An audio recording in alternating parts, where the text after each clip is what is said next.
E hoje, então, como estamos diante da mesa da ceia, eu quero tratar, porque isso veio no meu coração, da verdade sobre a mesa do Senhor, né?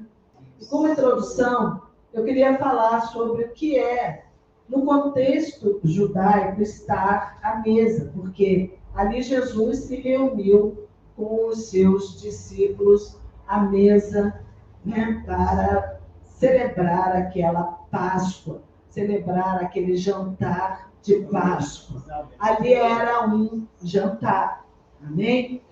E a mesa, no contexto judaico, ela é muito importante. Não é assim como nós hoje tratamos a mesa, que sentamos à mesa e o que é mais importante é o alimento que está ali a hora que você come.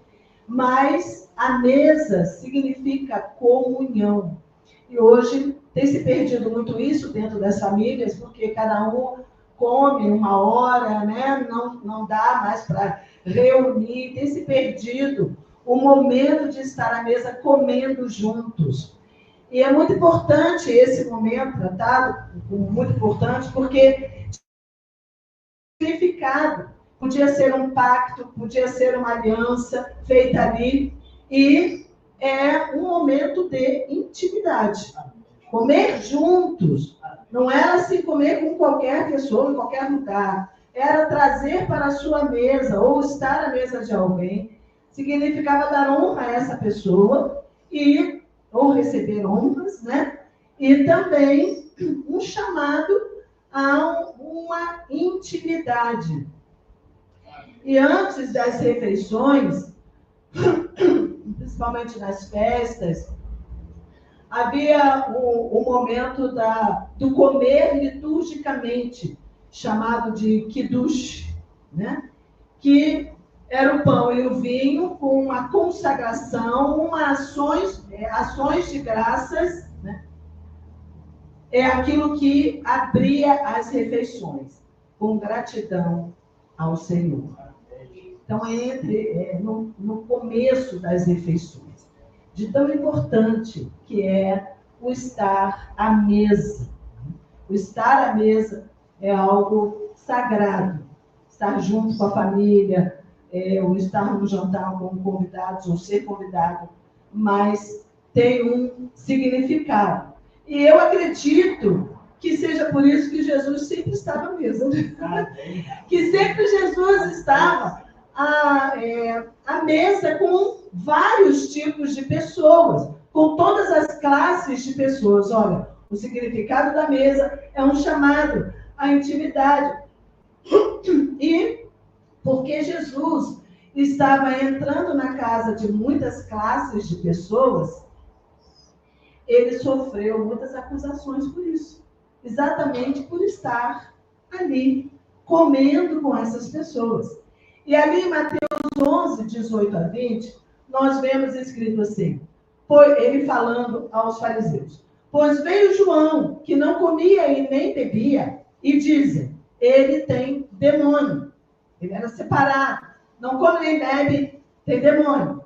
Veio o Filho do Homem, que come e bebe, e dizem, aí está um glutão e um beberrão, amigo de publicanos e pecadores. Mas a sabedoria é comprovada pelas obras que a acompanham. Jesus está respondendo a algumas indagações, aquilo que está se falando dele. E Jesus estava, então, mostrando que Deus não faz acepção de pessoas. Ele entra em qualquer casa, ele vai estar à mesa com qualquer classe de pessoas, porque Jesus veio salvar a toda a humanidade. Amém? E Deus não faz essa acepção. Jesus entra em todas as casas. É a Deus. Amém? Então, eles estavam acusando Jesus de estar entrando em qualquer lugar e comendo com qualquer pessoa, né, que eles consideravam menor, pecadores, consideravam publicanos, e achando que Jesus deveria se reunir só com aqueles ilustres, né? como hoje nós vemos Jesus ilustres, né? Só se reunir com os ilustres, os que eram conceituados na sociedade. Mas, glória a Deus, que Deus não escolhe a casa que vai entrar. E Jesus, lá em Apocalipse 3:20, embora esse texto esteja ali no contexto de Jesus estar batendo a porta da igreja que fechou a porta para ele, mas nós podemos também ampliar Jesus dizendo: eis que eu estou à porta e bato. Quem ouvir a minha voz e abrir a porta, eu entrarei, cearei com ele e ele comigo. Com base em Gênesis 12:1-2, que diz que todas as famílias da terra seriam abençoadas. Amém? Na linhagem no descendente de Abraão, que é Cristo, que é o Messias. Glória a Deus. Então, queridos, Jesus está dizendo que a mesa do Senhor convida a todas as classes de pessoas. A mesa do Senhor é um convite a todos, a todas as classes de pessoas. Quem faz acepção de pessoas são os homens, são as pessoas, são homens, são mulheres. Mas Deus não faz acepção de pessoas. E nós também não devemos fazer. Amém? Não devemos fazer. Glória a Deus. Glória ao Senhor. Por isso. Então, eu quero trazer aqui verdades sobre a mesa do Senhor. Jesus ali estava numa mesa da Páscoa com os discípulos. Um jantar, como eu falei. Amém? Então, a primeira coisa, o primeiro ponto que eu quero trazer sobre a mesa do Senhor, que hoje nós estamos à mesa do Senhor, e essa mesa ela é representada pelo pão e vinho. Então, tomamos um cálice, né, que é distribuído, e comemos um pão partido, que cada um parte e vai tomando o seu pão. Mas, na realidade, a ceia não era assim. A ceia é um jantar. É comer juntos mesmo, né? É fazer uma refeição. Isso tem um grande significado que até vou trazer aqui para a nossa meditação. E essa mesa, ela representa o quê? Tudo o que Jesus representa. Está aqui na mesa. Não é só tomar os elementos da ceia, mas é entender que essa ceia é tudo o que Jesus representa. Amém? Então, João 6, e a gente vai abrir lá, João 6:51, Jesus respondendo, quando ele disse que ele daria para o mundo a sua carne, né? Como comida. Então, ele está respondendo: em verdade lhe digo, que se vocês não comerem a carne do Filho do Homem e não beberem o seu sangue, não terão vida em vocês mesmos. Amém? Eles não compreenderam isso, comer a carne, beber o sangue, e até hoje, a profundidade disso, nós ficamos patinando, né? Patinando na profundidade que isso significa. E vamos crescendo no conhecimento desse significado à medida que caminhamos com o Senhor. Pulamos para o versículo 53. 53, vamos continuar. 54. Quem come a minha carne e bebe o meu sangue tem a vida eterna, e eu o ressuscitarei no último dia. Jesus agora está falando com grande propósito, né? Quem come a minha carne e bebe o meu sangue. Carne e sangue, a vida de Cristo, tem a vida eterna. E aí será ressuscitado no último dia.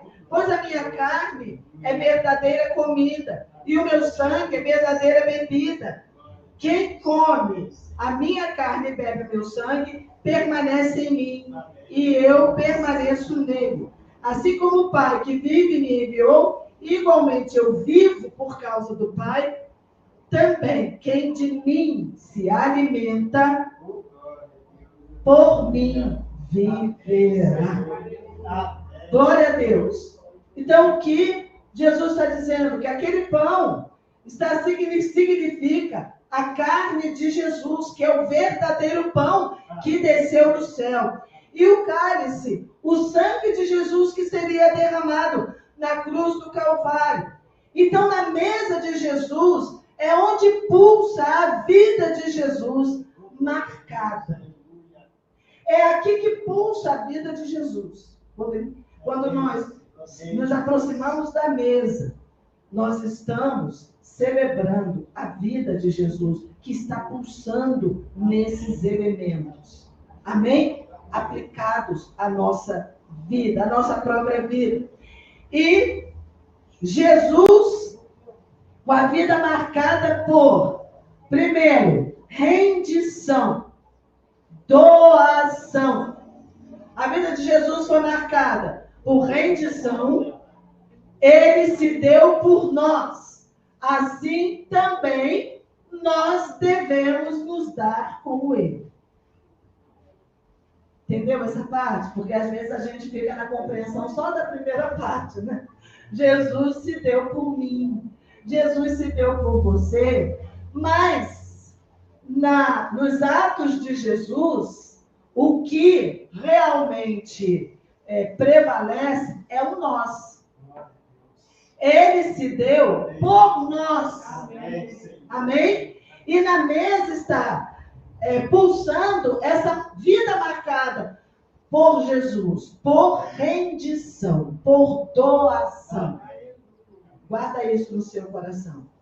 Ele se deu por nós, assim também nós devemos nos dar como ele. E a vida de Jesus marcada por amor, diga amor e sacrifício. Sacrifício. Amém? Jesus, isso é o que representa. Jesus representa nessa mesa. Jesus foi a rocha fendida. Amém? A pedra fendida, onde Deus nos escondeu. Você e eu estamos escondidos nas feridas de Jesus. Glória a Deus. As feridas de Jesus, elas falam alto, ela tem uma voz poderosa. O sangue de Jesus fala ao nosso favor. E Deus nos escondeu ali. Ali nós fomos colocados para sorver, para beber o sangue que nos dá a vida. Amém? É no sangue de Jesus que nós temos a vida. Porque aquele sangue foi derramado para pagar o preço da nossa redenção, da nossa salvação. Amém? Para nos tirar da condenação do pecado, das garras do diabo e da morte eterna. Na sua carne dilacerada de Jesus, lembra? Você já viu os filmes. E é muito bom quando a gente olha os filmes, porque imaginar, nossa imaginação é muito... não alcança. E quando a gente vê a imagem, de repente dá um choque de realidade, né? E ali, então, nas feridas de Jesus, na sua carne dilacerada, o corpo do pecado foi partido. Pensa, é o pecado da carne. Amém? É essa carne que não se converte. São as paixões que operam no nosso corpo, que nos levam à queda. Mas Jesus, quando ele vem, ele se assemelha. Ele veio semelhante a nós. Amém? Mas sem pecado. Mas ele foi tentado, como cada um de nós é tentado. Mas ele não caiu. Amém? Ele não pecou. E por isso, ele podia ser o Cordeiro de Deus que tira o pecado pecado do mundo por causa da sua vida, em perfeita obediência ao Pai, à lei. Ele era a própria lei. Mas quando ele vai à cruz por nós, e saiba que ali naquele momento do jantar, da Páscoa, ele, não falei para vocês que o significado poderia ser um pacto, poderia ser uma aliança. Naquele momento, Jesus estava fazendo uma aliança com o homem, com a humanidade. No grupo, representado pelo seu grupo, o grupo. Ele fez um pacto ali, ele fez uma aliança. Nós entendemos muito pouco sobre a aliança, mas a aliança mais forte que nós entendemos, e agora está se perdendo mesmo, é a aliança do casamento, né? E hoje, casa-se e descasa-se, né? Com muita facilidade, por não compreender o que é uma aliança diante de Deus. Mas aliança diante de Deus diz: a minha vida entra na sua, a sua vida entra na minha, o que é meu agora é seu, o que é seu agora é meu, e nós nos juntamos, né? Nos fundimos em um só. Esse é o significado de aliança. E não se quebra uma aliança.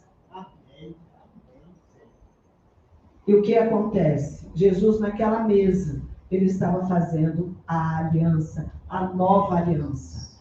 Por isso que ele pôde subir a cruz do Calvário e levar a nossa vida miserável, o nosso pecado, a nossa condenação, a nossa doença, a nossa pobreza, tudo na cruz, porque quem é que estava subindo ali? Jesus? Jesus era o pecador? Jesus não pecou, ele era um cordeiro puro.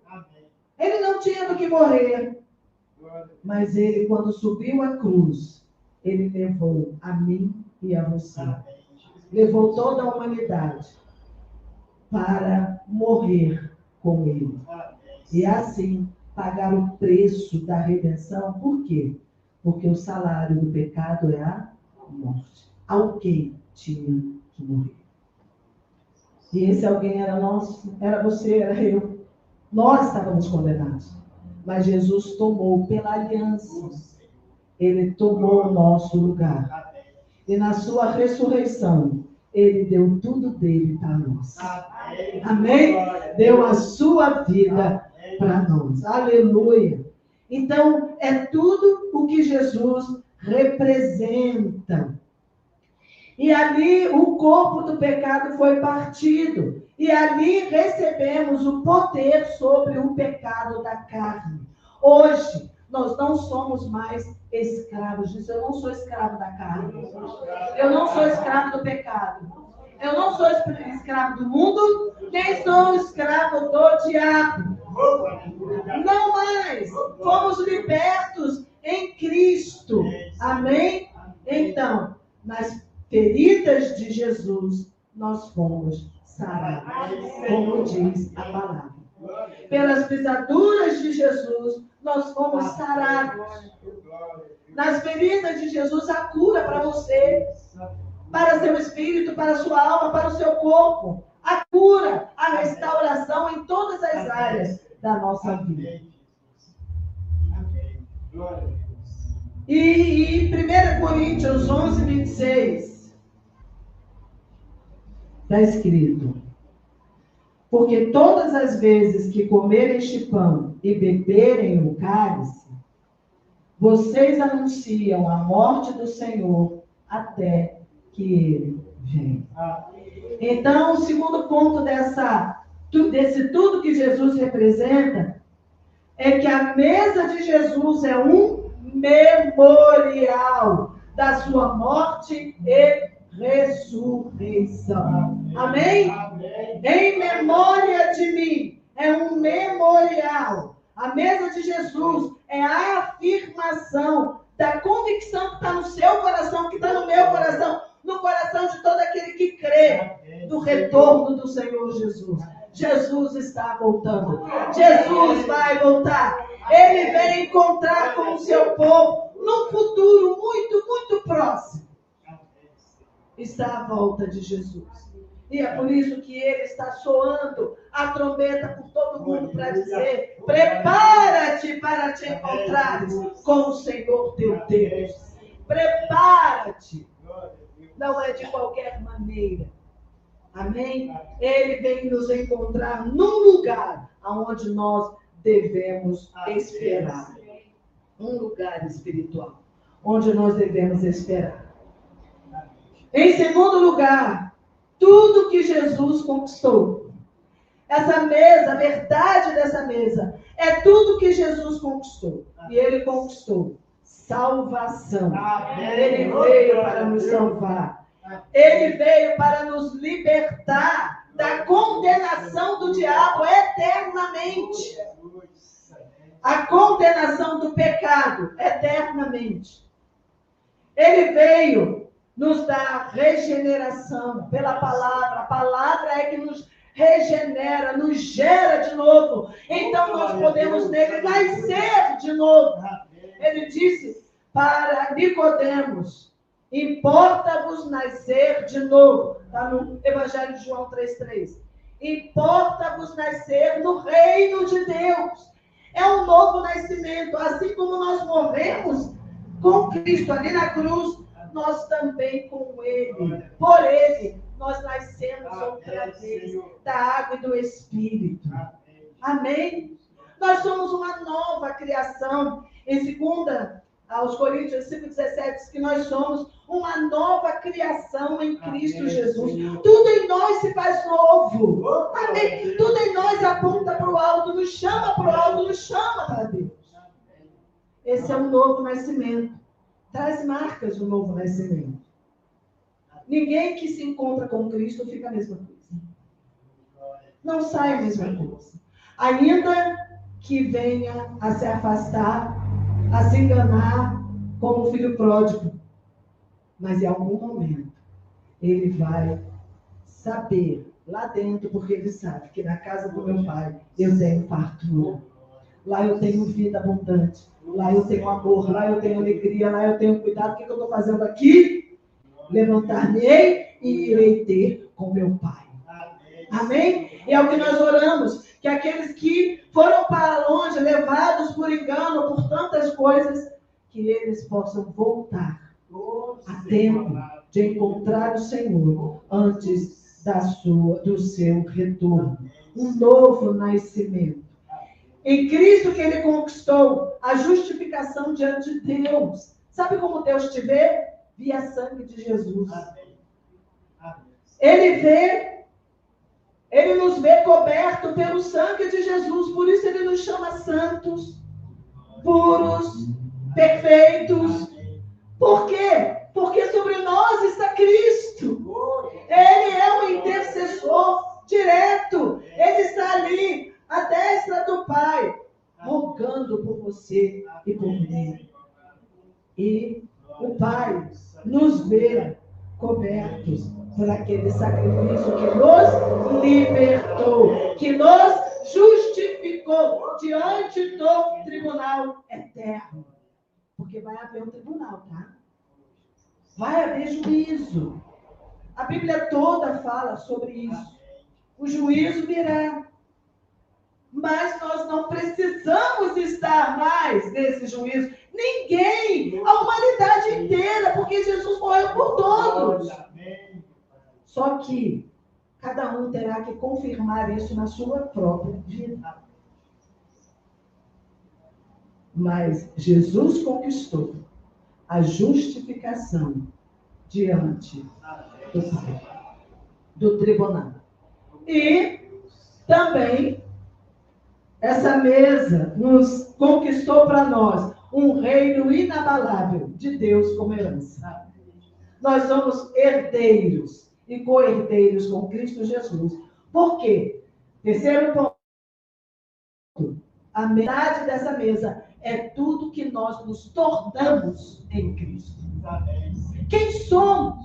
Qual é a nossa nova identidade? Isso você precisa ter uma convicção dentro de você. Quem é você em Deus? Quem é Cristo para você? Jesus perguntou para os seus discípulos um dia: o que estão dizendo de mim por aí? Ah, é um profeta, é Elias, é João Batista que voltou, ou um dos profetas. Mas e você? E vocês, o que vocês dizem? Quem eu sou para vocês? O que vocês estão enxergando em mim? Em nome de Jesus, que Deus abra os nossos olhos para o Senhor. Os nossos sentidos espirituais para que nós possamos ver o Salvador. Amém? Enxergar, olhar e desejar ver a face de Jesus. Que os olhos de Jesus possam penetrar dentro de cada um de nós nesta manhã. Para que os nossos olhos se abram, o véu dos olhos, a areia dos olhos, tudo que tem fechado a nossa visão, impedido a nossa visão. Porque nós precisamos responder como Pedro: tu és o Filho do Deus vivo. Amém? O Messias, o Salvador, o meu Salvador pessoal. O que nos tornamos? João 12 diz: mas a todos quantos o receberam, deu-lhes o poder de serem feitos filhos de Deus. Nós nos tornamos filhos de Deus. E como filhos nos tornamos herdeiros com Cristo. Romanos 8,17 diz isso. Participantes de toda a herança. Somos participantes do seu sofrimento, porque ele nos levou para a cruz. Mas somos participantes também da sua ressurreição. Participantes da sua glória. Nós fomos dignificados, recebidos como justos, santos de Deus. Recebemos dignidade. Ninguém mais precisa viver na indignidade deste mundo. Para onde que o diabo leva as pessoas? Para o mais baixo do baixo. Sabe que a comida do diabo é a sensualidade, né? Você vai comer, qual era a condenação do diabo? Você vai se arrastar e comer pó. Serpente não come pó. Que pó é esse? O homem foi feito do pó da terra. E Deus diz: ao pó voltarás. Enquanto esse pó está aqui, é a sensualidade, é tudo que brota da carne. E o diabo, muito insistir, ele está bem gordo. Porque a comida do diabo é a sensualidade, é esse corpo que não se converte. Por isso que o corpo foi partido. E por isso que nós nascemos de novo no nosso espírito. Porque se o espírito está forte, a alma que tem os pensamentos e os sentimentos, e é quem decide, fica forte e diz não na cara do diabo. Eu não vou dar comida para você. Você não vai comer. Não tem mesa para você na minha vida. Amém? Eu vou viver a santidade de Deus, que significa separação para Deus. Do mundo, da carne, do diabo, do pecado.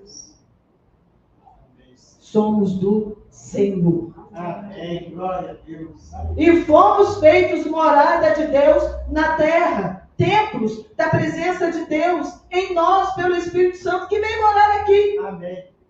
Não é pela nossa força que fica aqui. Não é por força, nem por violência, mas pelo meu Espírito, diz o Senhor. Não é na nossa força que nós vamos vencer isso tudo, não. Se for na nossa força, nós vamos afundar. Porque olha o tanto de chamariz que tem o mundo.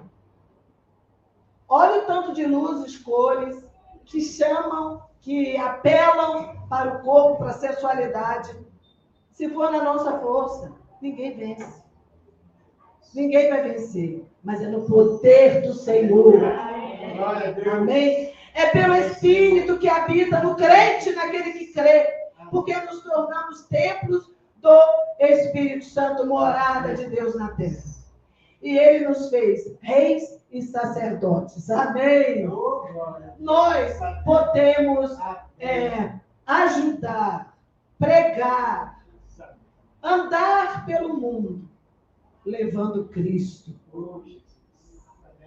Nós somos reis, orando pelas pessoas, sacerdotes, clamando por elas. Assim como um dia alguém clamou por mim, por você.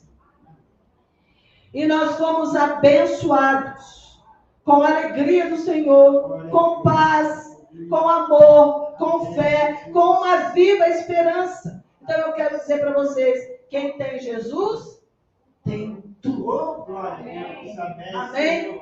Quem tem Jesus tem tudo.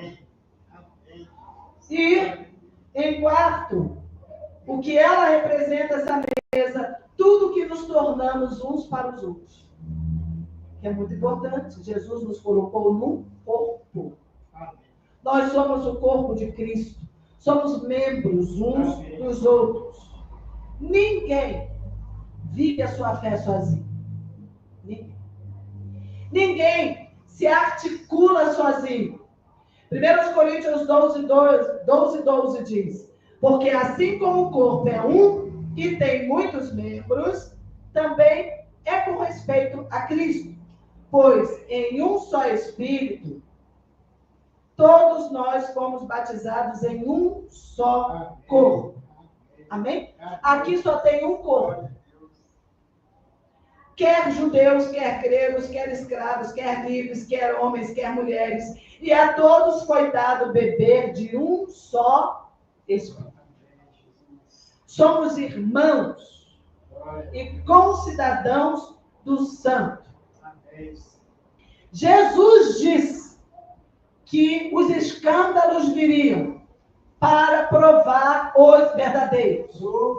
E por mais que venham escândalos, por mais que a mídia venha desacreditar, tentar desacreditar a igreja, mas nós afirmamos que somos irmãos, o corpo de Cristo, que somos um e que somos concidadãos do reino de Deus. Porque essa é a verdade. Se o diabo planta joio no meio do trigo, chegará o dia onde os anjos vão fazer a colheita e a separação, porque diz que é assim os ceifeiros, né? Virão fazer a separação, mas Jesus vai nos encontrar no lugar onde Ele nos colocou. E com a convicção correta. Por quê? Porque eu não ando pelo que sinto. Diga, eu não ando pelo que sinto. Não ando pelo que vejo. Não ando pelo que eu toco. Eu ando pelo que eu creio. Não andamos por vistas, andamos por fé. E se a palavra diz que nós somos um, porque quem nos une é o Espírito Santo de Deus. E maturidade é viver no corpo, é viver essa unidade do corpo de Cristo. E agora, eu falei 4 pontos, né? Tudo que Jesus representa, tudo que nós somos em Cristo, tudo que nos tornamos, tudo que recebemos de Cristo, tudo que nos tornamos. Vou falar de novo. Tudo que Jesus representa, tudo que nós recebemos, né, de Cristo, tudo o que nos tornamos e tudo que nos tornamos uns para os outros. Agora, caminhando, a verdade no corpo que a ceia nos traz. E eu vou ler agora Lucas 22, de 14 a 20, que é Jesus falando. Podem marcar esse texto? Jesus falando lá na ceia. Chegada a hora, Jesus se pôs à mesa e os apóstolos estavam com ele. Então Jesus lhes disse: tenho desejado ansiosamente comer essa Páscoa com vocês antes do meu sofrimento. Pois eu lhes digo que nunca mais a comerei até que ela se cumpra no reino de Deus. E pegando um cálice, depois de ter dado graças, disse: vou pegar o cálice. Peguem e repartam entre vocês. Pois eu digo a vocês que de agora em diante não beberei do fruto da videira até que venha o reino de Deus. E pegando um pão, tendo dado graças, o partiu e deu. Agora nós vamos compreender uma coisa. Lá em Atos 2, de 42 a 17, nós vamos ver aqueles discípulos, os primeiros discípulos de Jesus. Está escrito: e perseveravam na doutrina dos apóstolos e na comunhão, no partir do pão e nas orações. E em cada alma havia temor, e muitos prodígios e sinais eram feitos por meio dos apóstolos. Todos os que criam estavam juntos e tinham tudo em comum. Vendiam as suas propriedades e bens, distribuindo o produto entre todos, à medida que alguém tinha necessidade. Diariamente perseveravam unânimes no templo, partiam pão de casa em casa e tomavam as suas refeições com alegria e singeleza de coração, louvando a Deus e contando com a simpatia de todo o povo. Enquanto isso, o Senhor lhes acrescentava dia a dia que iam sendo salvos. O que vocês veem aqui nessa comunhão do partir do pão nas refeições? A marca era a partilha. Partiam o pão, distribuíam o pão. Amém? Repartiam com quem não tinham. Partiam. Guardem isso. 1 Coríntios 11, 17, 20 e 22. Nós vamos ver Paulo visitando uma igreja, mandando uma carta para a igreja de Corinto. Vamos ler o versículo 17? 11 e 17. Mas nisto que agora prescrevo, não posso elogiá-los, porque vocês se reúnem na ceia, não para melhor, e sim para pior.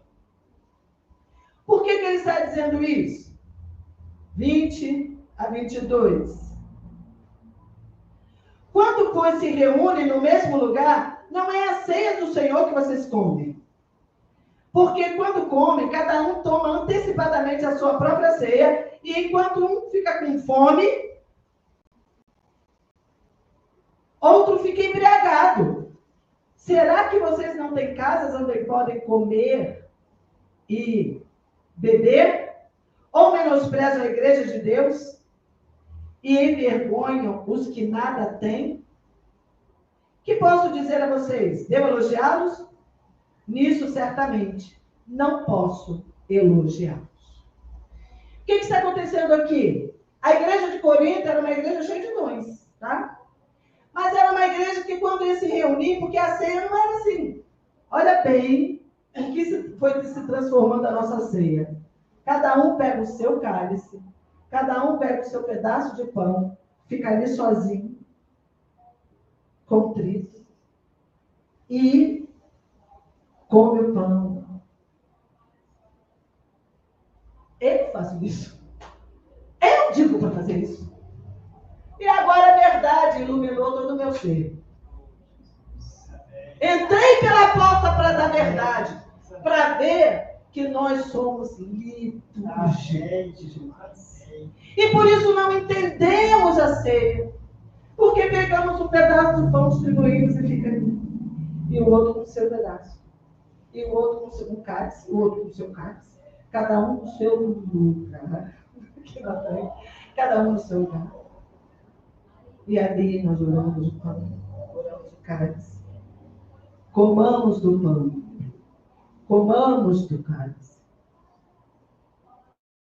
Não nos traz entendimento do que significa o partir do pão de Jesus.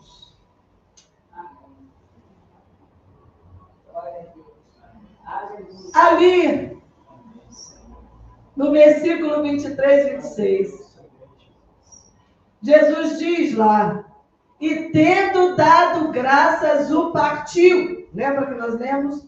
Isto é o meu corpo, que é dado por vocês. Vamos lá no versículo 23. Paulo falando. Porque eu recebi do Senhor o que também lhe entreguei, que o Senhor Jesus, na noite em que foi traído, pegou o pão. E tendo dado graças, Senhor, te dou por este pão,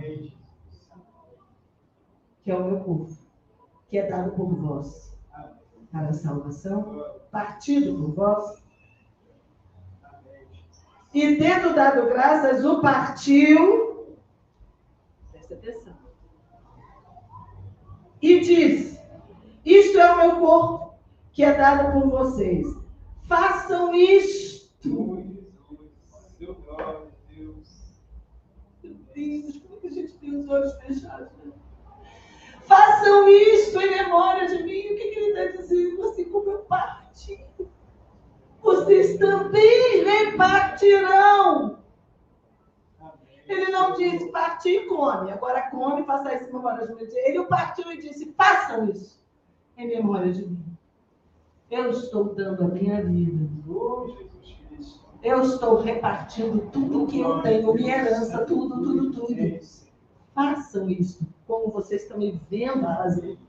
Façam isso. Em outro momento nós vamos entender, quando Jesus, antes da ceia, estava reunido com os discípulos, e ali, naquele lugar, era uma mesa em U, e no centro, vocês já viram essa representação, só que eles estavam no chão, né? Sentados no chão. À direita e à esquerda ficavam as pessoas mais chegadas, importantes nessa disposição. E lá longe, lá na ponta, os menos importantes. Né? Mas os serviçais que lavavam os pés dos convidados. E Jesus se levantou como mestre, cingiu com a toalha, né? E lavou os pés dos discípulos e disse... Pedro reclamou, você não, sou eu que tenho que fazer isso, porque ele estava lá na ponta de quem faz. E então Jesus disse, deixa. Se você não deixar eu lavar o seu pé, você não tem parte comigo. Por quê? Jesus estava ensinando, o menor no reino de Deus é o maior. No mundo, o maior é aquele que é servido. Mas no reino de Deus, o maior é quem serve. E na ceia Jesus estava dizendo, aqui, ó, dando graças ao partido, isto é o meu corpo, faça isso, reparta. Aquela igreja lá de Atos que nós lemos, ela entendeu isso. E elas davam tudo, ninguém tinha necessidade, porque repartiam por todos, para que ninguém tivesse necessidade alguma. Façam isso em memória de mim. A gente pensa que é comer aquele cálice e beber aquele sangue em memória. 1 João 3,16 diz, nisto conhecemos o amor, que Cristo deu a sua vida por nós. Portanto, também nós devemos dar a nossa vida pelos irmãos. Amém. É o que Jesus estava dizendo ali. Repartindo e disse, faça isso. O meu corpo foi partido, a minha vida eu dei por vocês. Agora, faça o mesmo. Versículo 27 e 29. Aqui desse texto. Paulo continua. Por isso, aquele que comer o pão ou beber o cálice do Senhor indignamente, será réu do corpo e do sangue do Senhor. Que cada um examine a si mesmo, e assim coma do pão e beba do cálice. Pois quem come e bebe sem discernir o corpo, come e bebe juízo para si. Mais uma vez. Nós pegamos esse examina-se, quem come e bebe indignamente. Aí nós pensamos, Não, então eu não posso estar em pecado para chegar à mesa do Senhor. Mas, amados, quem aqui não está em pecado, atire a primeira pedra. Porque nós pecamos todos os dias. E 1 João diz que nós somos pecadores e também, se dissermos que não temos pecado, estamos mentindo. Então, se você chega à mesa do Senhor e diga, eu não tenho pecado, você já está pecando porque você já está mentindo. Nós pecamos pelos sentimentos, pelos pensamentos, por coisas que brotam de dentro de nós que nós nem queríamos que brotasse. Você de onde que está vindo isso, meu Deus? Eu estou com raiva, eu estou com inveja, eu estou com ira, né? Olha só, eu estou disputando.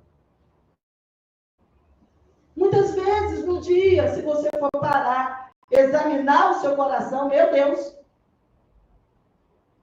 só o sangue de Jesus para nos purificar de todo pecado. Então, esse indignamente só tem uma parte na Bíblia que fala, se você for trazer a sua oferta, e se tem alguma coisa contra você, com alguém, tem uma demanda, não traga, porque não vai ser aceito. Vai primeiro resolver, e depois traga a sua oferta. Não tem na palavra dizendo? Tem. Mas aqui, esse indignamente, será réu do corpo e do sangue do Senhor. Então ele diz, cada um examine o seu coração, e assim coma do pão e do cálice, né? Porque quem come e bebe sem discernir o corpo. Ele está falando aqui em função do corpo de Cristo. Porque todos nós somos membros uns dos outros e estamos inseridos no corpo. Mas nós estamos aqui na igreja falando daquele, de repente, que sai desigrejado, mas muitas vezes estamos no corpo, não discernindo o corpo. Vivendo aqui dentro uma fé sozinha, uma fé solitária, achando que é tudo para mim, porque aqui no nosso ocidente é assim, né? Tudo para mim, tudo eu, tudo os nossos. Até nas orações, nós vemos isso. As orações são pelos meus, são por mim, meu trabalho, minha saúde. É tudo eu. E somos capazes de frequentar uma igreja anos e anos e não discernir o corpo. E viver uma fé desarticulada.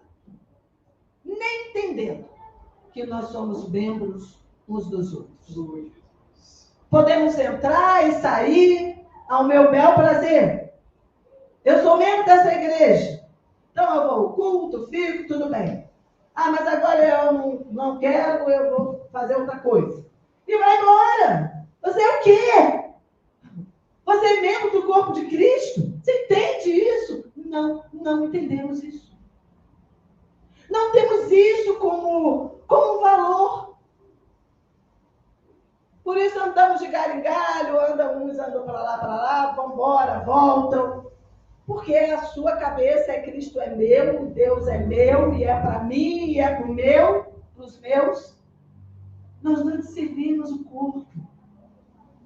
Nós entendemos tudo errado. Nós entendemos o que Cristo fez por nós, né? Você tem milagres, maravilhas na sua vida. E o Senhor tem muita misericórdia. Por isso que as misericórdias do Senhor se renovam a cada manhã. Porque já era por fogo ter vencido. Mas Ele tem muita misericórdia de nós. Ele espera o nosso amadurecimento. Se você está buscando amadurecer, Ele vai te levando de degrau em degrau, de glória em glória. A estatura do varão perfeito. Então, Paulo está advertindo contra o pecado de não discernir o corpo. E quanto a isso, todos nós aqui somos pecadores. Porque recebemos também de herança uma igreja que não discerne o corpo, que se divide em tribos, que fica cada um para lá, que não entende que nós podemos andar juntos. E somos até muito litúrgicos quando nos encontramos uns com os outros. Porque você pertence lá, você é batista, você é metodista, você é assembleia, você é neopentecostal, você é pentecostal, você é lá. Cada um tem uma denominação e não entende. Nós somos um. E Jesus não veio buscar placas. Jesus não veio buscar tribos. Se bem que toda tribo, língua, nação vai estar com ele. Mas ele não nos vem buscar pelas nossas placas. Ele vem buscar o seu corpo. Porque ele é o cabeça. E ele virá junto, cabeça, todo completo. Cabeça, corpo e o corpo juntos. Para governar 1000 anos nesta terra, inicialmente. Aleluia. Glória a Deus. E por isso é que nós nos tornamos réu do corpo, porque não discernimos o corpo. Então, queridos, não há discernimento sobre o corpo de Cristo hoje. Há uma guerra entre uns e outros. E aí, à vista de todo mundo. E o mundo está rindo, já está rindo dessa guerra. Tentando nos desacreditar. Mas no meio de um povo tem um povo. Tem os remanescentes que a Bíblia fala. E o Senhor diz: arrepende-te porque esqueceste do primeiro amor.